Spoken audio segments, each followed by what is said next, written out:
Swaminarayan temple నిర్వాహకులైన దంపతులపై కోఠిలో దాడి జరిగింది. ఈ ఘటనలో భార్య అక్కడికక్కడే చనిపోగా భర్త పరిస్థితి విషమంగా ఉంది.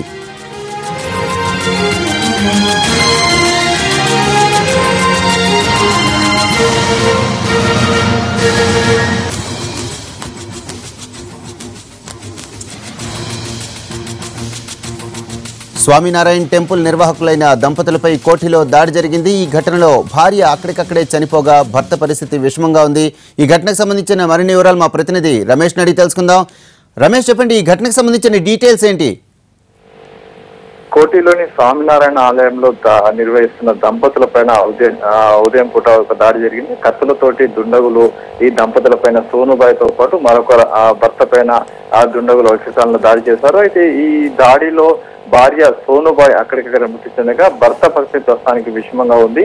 అయితే ఉదయం సమయంలో ఇద్దరు దుండగులు ఏకకాలంలో కత్తులతోటి ఈ దంపతుల పైన దాడి చేశారు. వీళ్ళు గత కొంతకాలం నుంచి కూడా స్వామినారాయణ ఆలయాన్ని నిర్వహిస్తున్నారు. దీని కొత్త ఆలయాన్ని నిర్వాహకులు కావచ్చు, ఆలయం సంబంధించిన మెయింటెనెన్స్ మొత్తం కూడా వీళ్ళే చేస్తున్నారు. అయితే గత కొంతకాలంగా దీనికి సంబంధించిన స్థలం సంబంధించి కొంత వివాదం కొనసాగుతుంది. దీనికి సంబంధించి ఆ కుటుంబ సభ్యుల మధ్య కొంత వివాదం ఉంది. అయితే వివాదం గతంలో కూడా కోర్టుకు ఎక్కింది. దీనిపైన పలుమార్లు కూడా కేసులు కూడా పడ్డాయి. అయితే దీనికి సంబంధించి ఇటు వీళ్ళకి సంబంధించిన సోనుబాయ్ భర్త సంబంధించిన కుటుంబ సభ్యులతో ఈ గొడవల కారణంగానే ఈ విధంగా వీళ్ళపై దాడి చేసి ఉండొచ్చని ప్రస్తుతానికి పోలీసులు అనుమానం వ్యక్తం చేస్తున్నారు. ఇందులో ఎవరైతే ఏదైతే కొడుకు వరుసైనా సోనుబాయికి కొడుకు వరుసైనా ఒకరిని ఇప్పటికే పోలీసులు అదుపులో తీసుకొని అతను ప్రశ్నిస్తున్నారు. అయితే దాడికి సంబంధించి కొన్ని వివరాలను కూడా ఇప్పటికే రాబట్టగలిగారు. ప్రధానంగా ఆస్తికి సంబంధించిన తగాదాల కారణంగానే ఈ దంపతులపై దాడి చేశారు. మరోవైపు సోనుబాయిపై దాడి చేసినప్పుడు ఆమె అక్కడెక్కడ చనిపోగా సోనుబాయి భర్త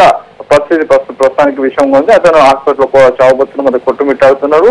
దీనికి సంబంధించి పోలీసులు కేసు నమోదు చేసి ప్రస్తుతానికి విచారణ చేపట్టారు. వరకు sir. Right, thank you Ramesh.